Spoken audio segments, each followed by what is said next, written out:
Welcome to our presentation for the TOGAF Essentials 2018. Basically, what we're going to see in this webinar, we're going to see some of the changes highlighted by the open group for TOGAF version 9.1 as introduced in version 9.2. My name is Nasser El-Batal, and I will be working with you over this lunch hour to introduce these changes based on what the TOGAF, or rather based on the open group, has basically provided in terms of information. Now, please remember, there is a lot of information, so we try to simplify it as much as possible to make it somewhat, doable in 1 hour. Still, in a couple of areas, there are some additional slides, and I will basically skip through them just to get into the important areas that I need you to be aware of. The information could be shared by WebAge later on via a PDF file, and whoever basically is interested with that, I'll let you and WebAge communicate on it. So we'll move on and we'll talk TOGAF 9.2.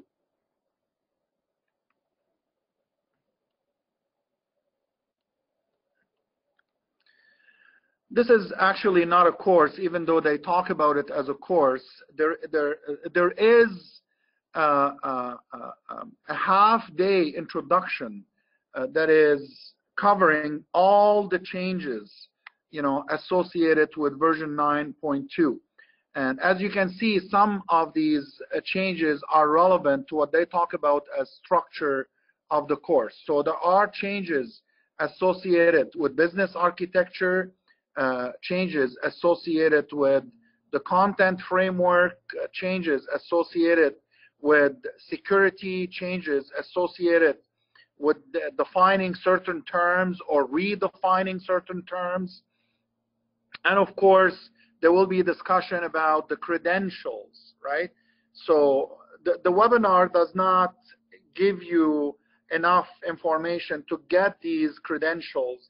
But if you wish, you can communicate with WebAge on, the full half day in order for you to be able to do the assessment and get the associated credentials. All right. So there has been quite a bit of additions and/or modifications. So when we're talking about changes between 9.1 and 9.2, let me take a step back. Generally speaking, the model at large, right, for those of you who are familiar with things like architecture development method, or the content Metamodel, or the content framework, all of these still exist. However, there have been changes associated with them. So they didn't get rid of the ADM. The ADM is still there, but they added certain terminology and certain capabilities to it. They didn't get rid of the content model, so they added certain definition and certain, additions, to it. So there is quite a bit of changes in the terms and definitions.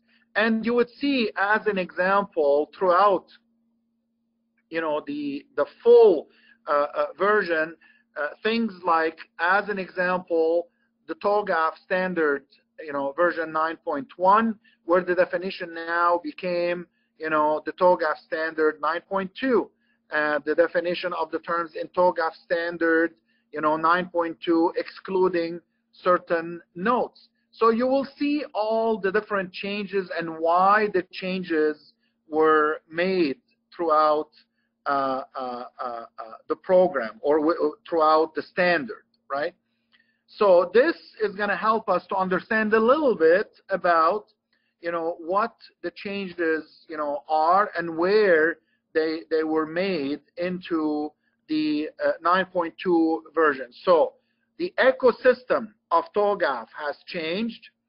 There are changes to the standard itself. There are changes associated with what we call now TOGAF Library. And of course, there are what we call series guides. So it's not just the TOGAF publication as we were, aware of it, the 761 or 762 pages book anymore. There are additional, contents associated with it. It's no longer a monolithic type of a standard. It's not a one source anymore. Now we have guidance. We have additional tools, techniques, libraries, and we're going to see what they are.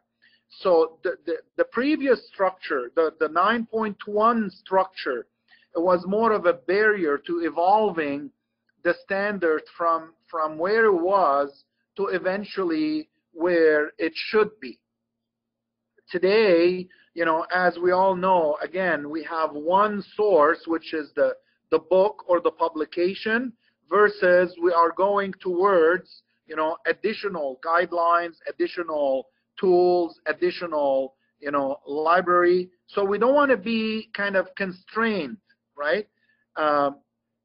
No content, no information is just dropped because, there is always a decision-making process, behind as to why did we drop a topic or another. And we're going to speak about this, briefly along the way.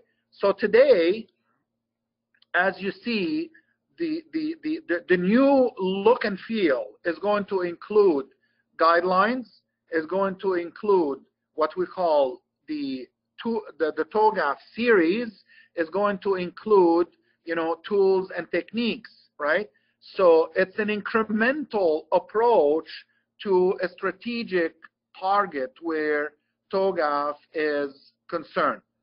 So with that in mind, eventually, and there is a timeline that we're going to talk about by, let's say, mid to, or actually it's going to be fall 2019 before everybody is on the same page and the TOGAF standard is all kind of figured out in terms of what's considered to be guideline versus what's considered to be core versus what's considered to be tools and techniques. But nevertheless, from now until then, there will be a continual increment, additions, and or modification. So we all know TOGAF is very successful and is going to continue to be successful. There is approximately close to some 78,000 certification globally. Again, a lot of tools. There are specifically 8 tools that are endorsed by the open group. There are more than 72 related TOGAF 9 accredited courses besides the traditional one. So besides foundation and certified and combined, there are a lot of derivative courses that different organizations may have introduced, and of course they cannot claim TOGAF unless they get it accredited. So this is something to keep in mind, and I don't mean by that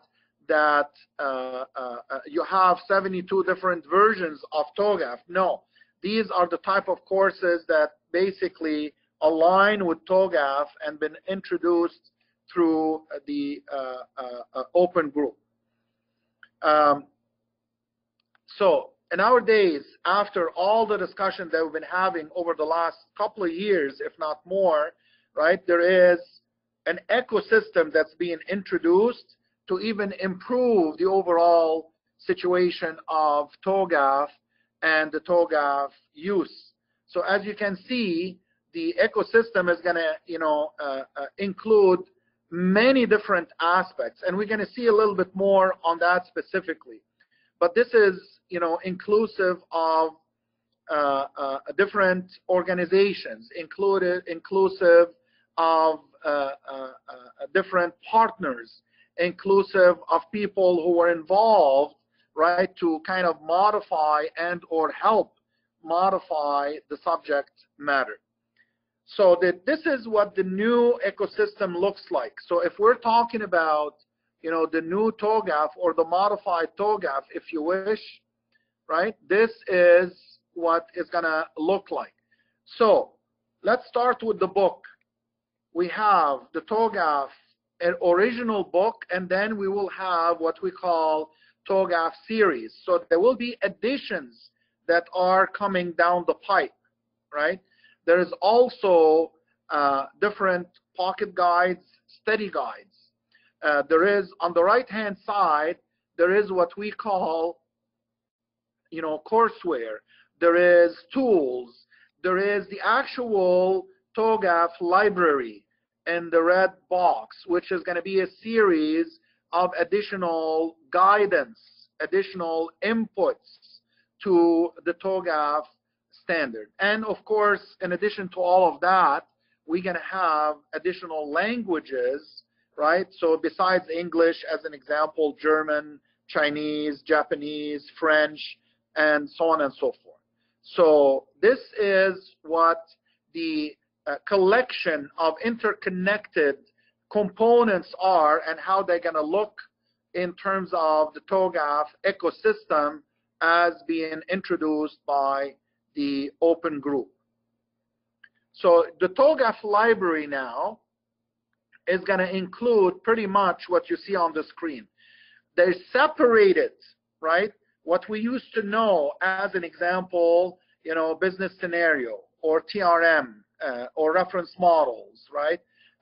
Service-oriented architecture and so on. They separated it from the main publication to be included in a series guides, right? So they still exist, but separate from, you know, the core. Other guides on the right-hand side, you know, that will talk about business capabilities, governance, leaders guides. So as you can see, there are some kind of new input, some new concepts that will be introduced, and all of which going to be part of that TOGAF library as, you know, it becomes to be. Now, the changes to the standard itself are modest. However, there have been extensive additions. There was quite a bit of additions in terms of what we call library. So things like value stream, we didn't talk, you know, about that in the existing or in 9.1. Things like TRM and 3RMs, you know, the reference models. Remember, this is from version, if you want to go back almost to 2011 or 2010, right?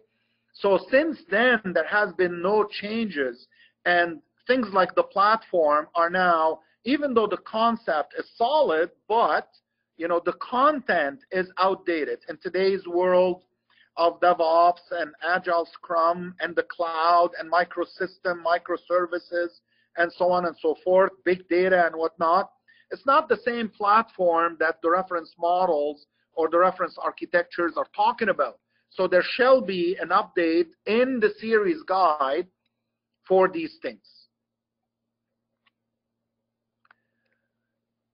We are all familiar with the diagram that reflects on the different components of the TOGAF standard, but you're going to see some subtle changes, you know, at the bottom under Enterprise Continuum, where we're talking about TOGAF reference material under the TOGAF library, or in architecture development method, where there are guidelines and techniques referenced under also the TOGAF library. There will be some business capability discussions, right? There will be some value stream discussions. So again, changes associated with that. There will be additional discussions on when we talk about styles, right? So if you remember the continuum and what we have in the continuum, that's exactly what the concept of architecture styles gonna look like. So what architecture style would we use, throughout the continuum life cycle. So there will be more guidance on that as well. Some of the documentation that we're going to see in the library are relevant, as we call it, to this classification, some of which is going to be part of the standard, some of it is going to be part of series guides, some of it is going to be part of guides and or white papers. So we're not having everything in one big type of publication anymore. We're going to have the concept of library, where you have many different references to different topics within the standards. In the library, you have two versions. There is what we call the internal version, where basically the forum members will see, so somebody like ourselves, versus what you as a user and or student customer going to see, which is the public version, right? So from our perspective, we use that content for dependencies and knowledge and course development and so on and so forth, in alignment with the ecosystem, where you are going to look at it from a different perspective, associated, with a link on the website that basically provides you specific resources. So if you go today to the opengroup.org under TOGAF, you can see that there is a link to TOGAF Library. I do suggest that you go and visit after the webinar to see what's out there. This is pretty much the same thing. So when you go into the library, then there are different sections that are associated with different types of documents, right? So in the library, again, you're going to see different techniques, as we talked about: series guides, standards, blogs, reference architectures, pocket guides. There are many, many different things, right? Case studies, webinars, right? Associated with the core in the dotted rectangles, where you see, as an example, the ADM and how everything kind of enables and or support, right, that. The structure, again, different sections, as I showed you on the web page. I'll leave it for your reading later on. But as you see, foundation document, generic document, industry guidance, organization-specific, guidance, right? So we looked at the continuum, and we looked as to how we're going to couple, that with the standard, right?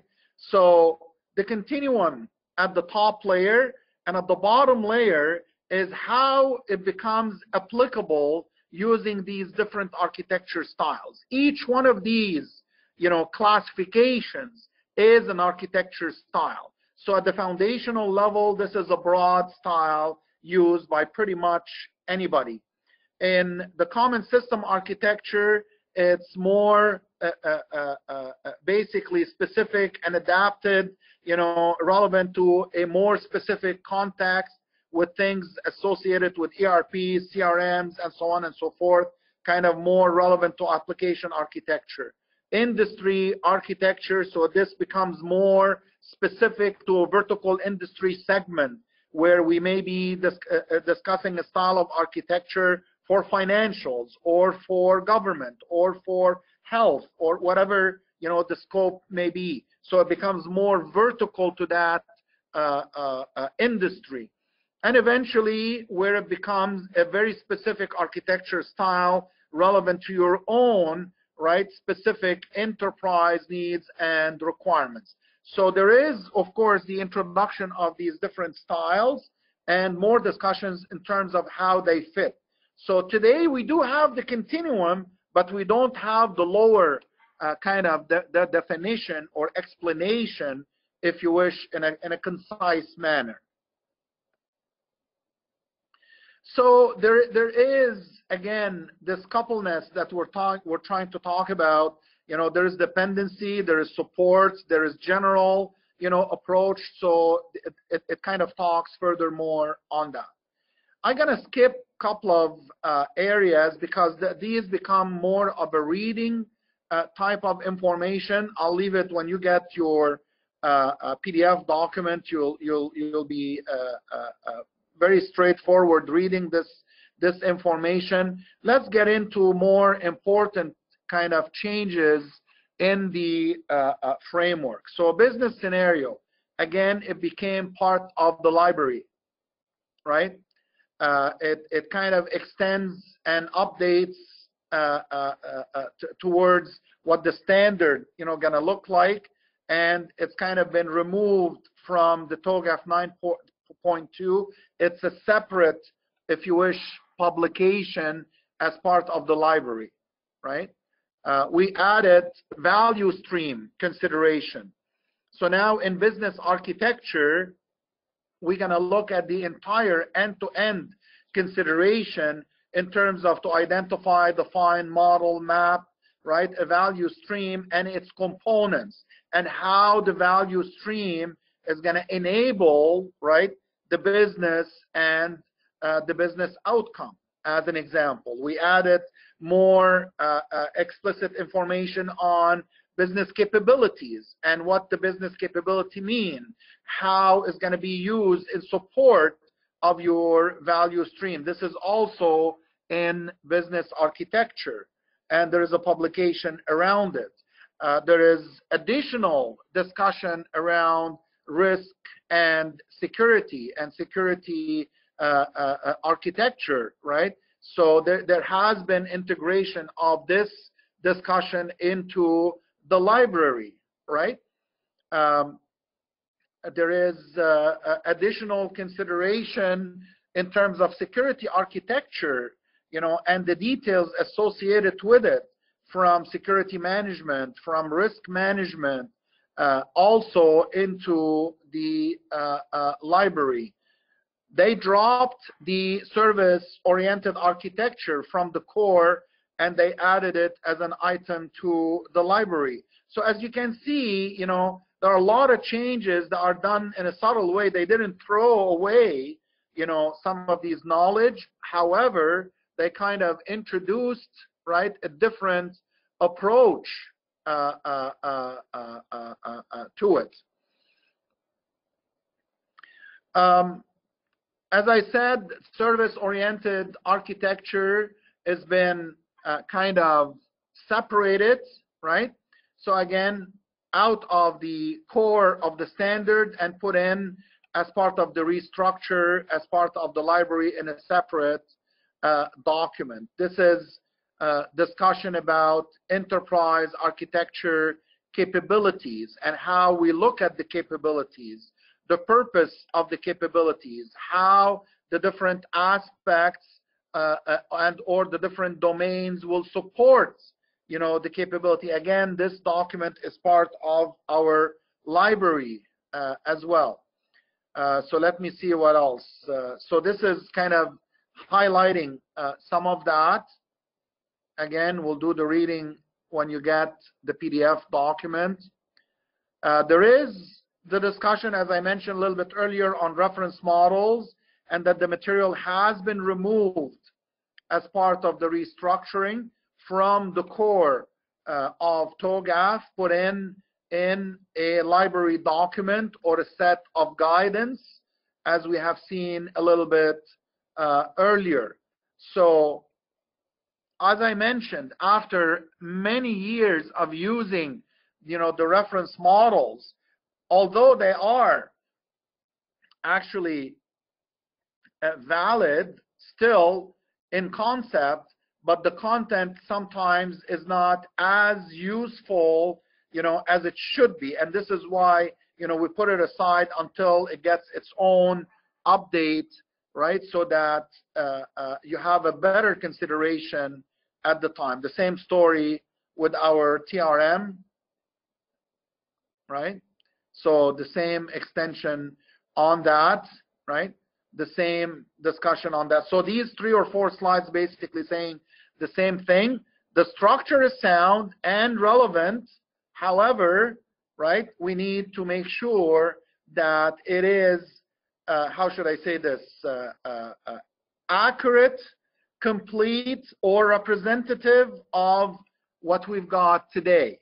And what we've got today is much, much more from what we've had, 10, 15 years ago. So there is, of course, the certification associated with TOGAF, and there is what we call credentials. So there is multiple certifications.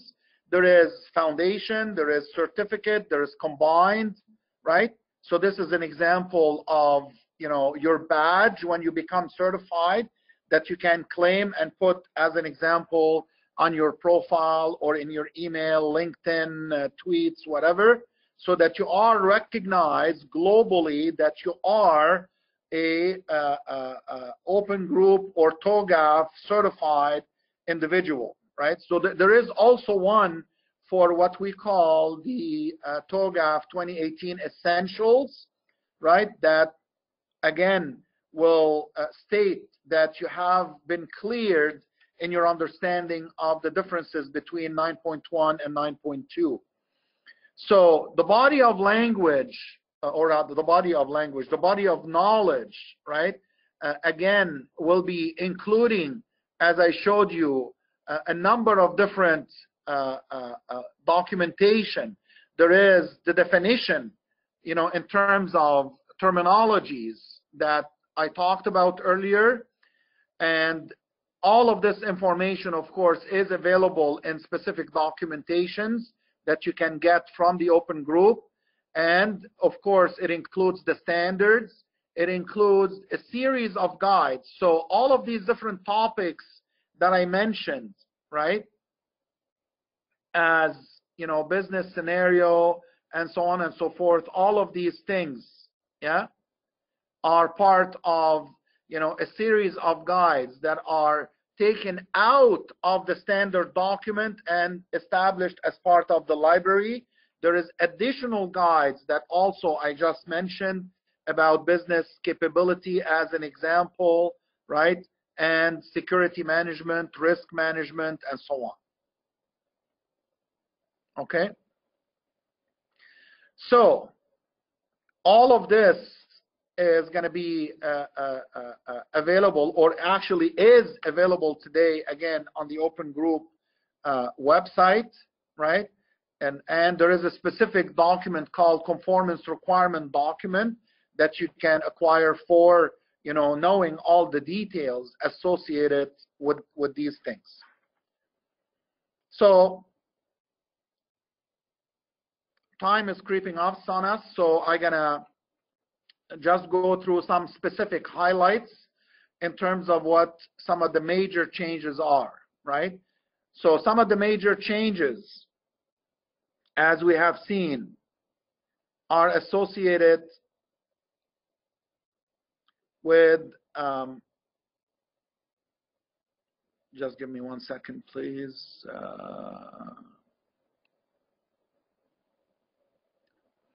So some of these major changes associated, again, with value streams and business capabilities. And this is part of your business architecture activity, right? So now, as part of business architecture, there is new discussions, as I showed you briefly a little while ago, on value stream and business capabilities and how they work together to deliver, right, a meaningful business capability. So there is definition, of course, on terms used, what is a capability versus what is a business capability. So this is some of the changes that you would see, right? Also, the content of your Metamodel has changed a little bit. If you notice, let me keep the laser point on.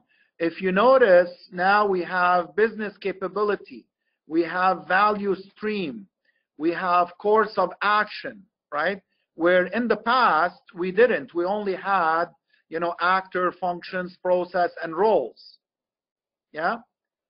So this is one very important change, right? And as a matter of fact, it's going to be one of the most complex changes, as you go forward. So the business may process or exchange, right, to achieve,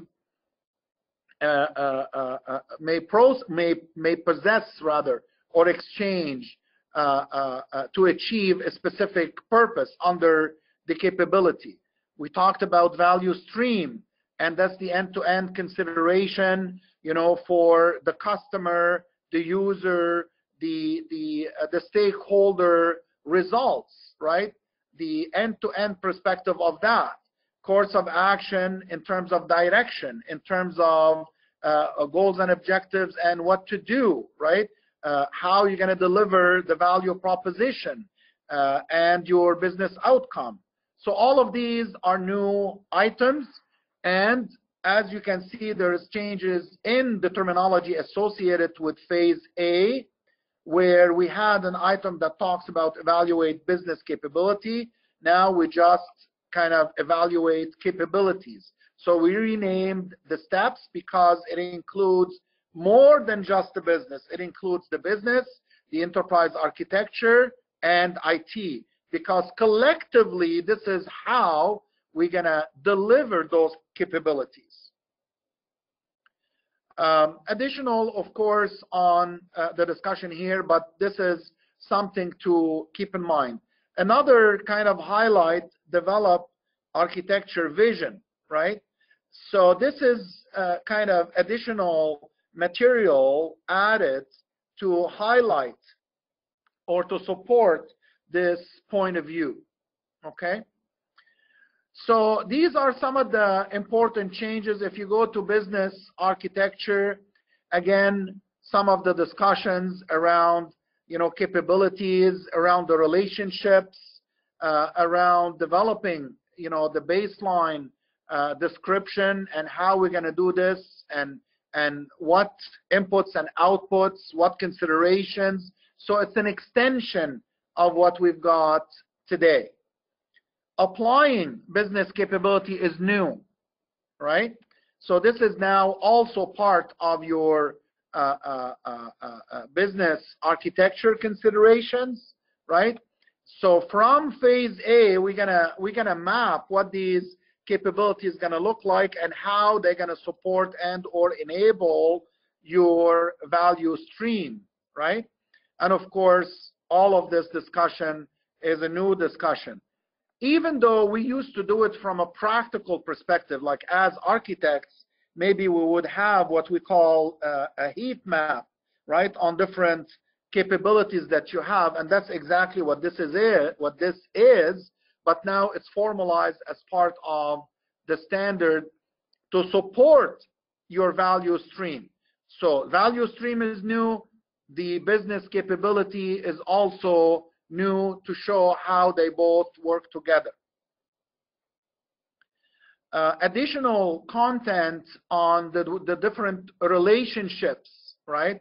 So when you are working in phase B on organization map, so now you need to highlight or add working relationships between the different entities that will reflect on your business capabilities, as you see in the key box on the right-hand side. We're all familiar with the list of artifacts, right, that we have. So as you notice, we have new architecture artifacts associated with value stream, with business capability, right, with the you know, the different types. So in this case, we're talking catalog changes, and then there is metrics or matrices changes. Sorry, not metrics, matrix changes. Again, on strategies, on capability, on value stream, and so on. There is addition as well on diagrams. So business model, business capability map, value stream map, organization map, similar to the one that I just showed you a little while ago. So there has been an addition, as you can see, to our artifacts as well. All right. So again, this is the definition or some of the definition or changes in the terms. We already talked about that at the beginning, right? So just to say that there are changes in terms, there are additions in terms, or in other words, new terms that have been introduced. All of these are new terms, right? Course of action, a direction and a focus provided by strategic goals to deliver the value proposition, right? So these things we didn't have before, we didn't see before. So all of which, right, are there. So we already know there has been additions, there has been changes, there have been kind of restructuring to the subject matter. Also, the relationship with the international standards, right? You know, for 2010, you know, IEEE or IEEE for 2010, whichever way you want to look at it. So now there is kind of a closer relationship, right, to TOGAF 9.2. And as if you take a closer look at this, right, we started to talk now about the architecture descriptions, you know, how the concerns, the view, the viewpoints, new terms been introduced around model kind, right? So this is kind of a more, if it's safe to say, tweaked or cleaned version of what we had in the older model. We'll leave it at that, just to highlight that there has been, again, changes associated with the relationship with the standard, right? So these changes going to impact, again, some of the terms and definitions that we have in place, especially when we talk about something like model kind. It's a new term altogether. We haven't seen it before. So kind of comparable model or models of the same kind that will support your views and viewpoints.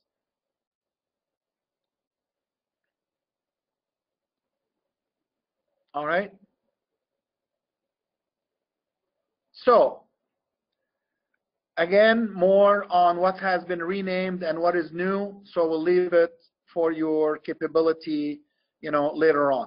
This is kind of a revisit to what I just showed you a little while ago, but it's an important one because really most of the restructure, or actually most of the, let me correct myself, the important changes were done at this Metamodel, you know, and content framework side of things. So first, let me change this and use a pen. There is a very important change at the very top, location. I kind of overwrote it. Let's clean it and go again. So let's put just an arrow. How is that? Location. Location now became part of the general entities, where before, if you remember, location used to be associated with specific, you know, entities and or objectives, right? So no more. Yeah. Now location is up top with the general entity because realistically, this is what it should have been to begin with. As I showed you a little while ago, now you have additional, right, considerations. The business capability, the value stream, and the course of action. Yeah, which also is going to reflect on some of what we have at the additional domains at the bottom. So we'll move on, you know, in terms of the summary of changes. As I said, you know, we added to business architecture these boxes or entities. We added into IT architecture, right, or into data architecture, more rationalization, right? The general entities, we added location, right? So we revised the core content and the full content Metamodel, right? And here is, again, more specific highlight around all of that, okay?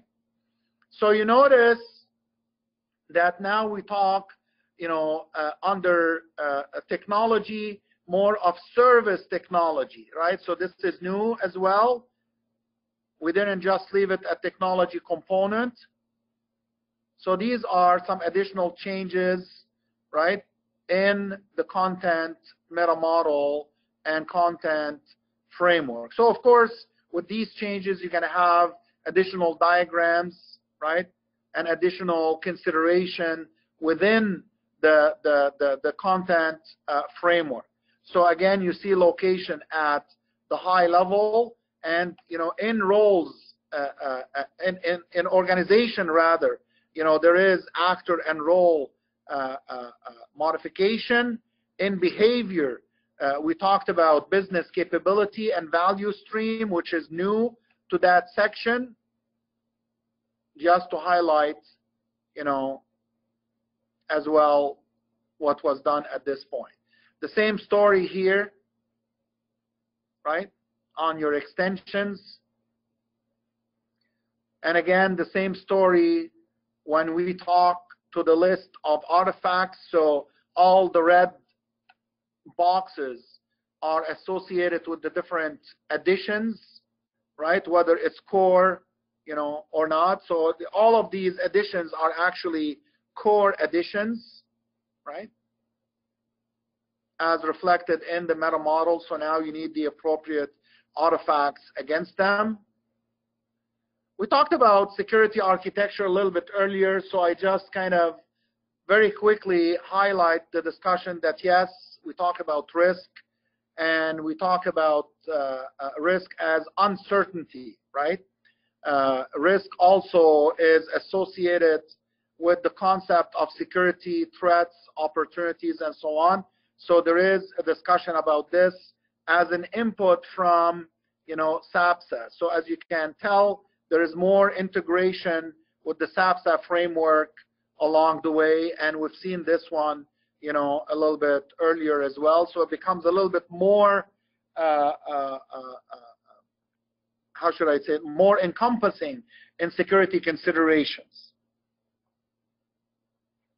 Also, even though we know it and we used to talk about it, but when we say security is cross-cutting, so basically security is applicable to all domains. The way I used to talk about it before, I used to kind of use the backdrop to the ADM as the security kind of architecture, because it's applicable to anything and everything that we deal with in the ADM. So this is a different way of looking at it. And then some other additional changes where we talk, of course, we need to consider operating models. We need to consider, how the industry is changing. So when we talk about digital transformation or Internet of Things or cloud computing, so all of which were reasons to actually update the standards, right? So even to looking at the tool and what kind of tool strategy you should have in place. So they extended on that, right? What else is there? Tools and techniques, right? Even though we talked already about some of them, but the discussion here is that there is additional, information, additional content on that. Another important inclusivity, if you wish, notice the architecture repository, right? On the left-hand side, if you recall, we used to have these two, right, as outside the architecture repository. It used to be in the enterprise repository. So they brought them in to the architecture repository, right? So they're not outside anymore in the enterprise repository. They are now in the again in the architecture repository.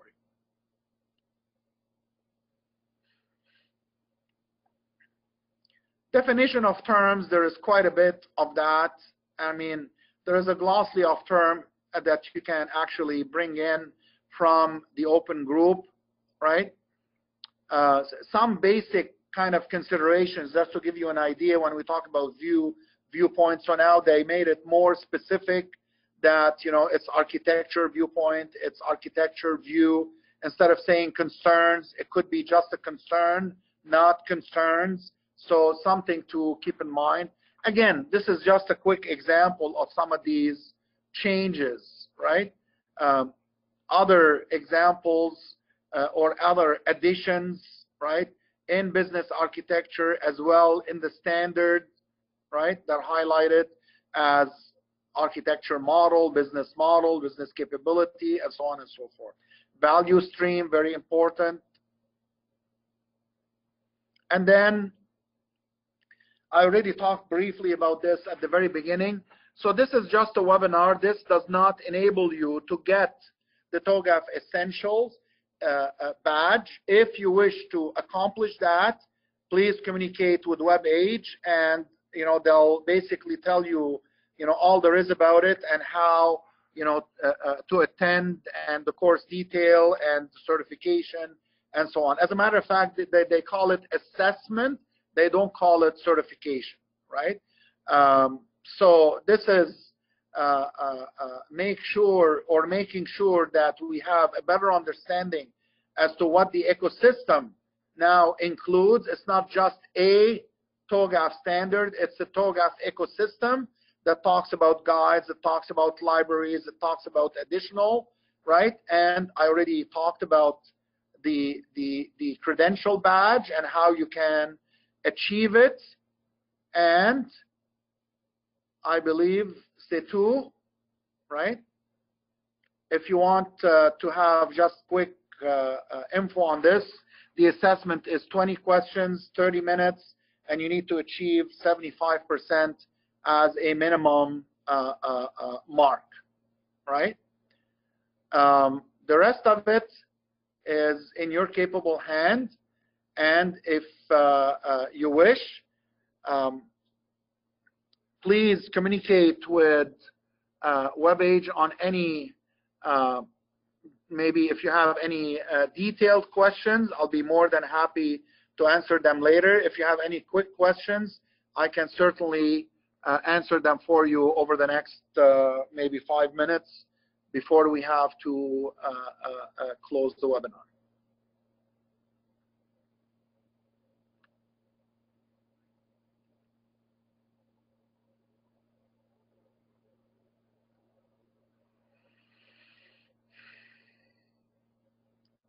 Very good. In this case, I thank you all for your time and interest and attentiveness. Please communicate with WebAge on either detailed questions or the courses associated with TOGAF and TOGAF different levels. They will be more than happy to provide you with the additional details. Thank you and God bless.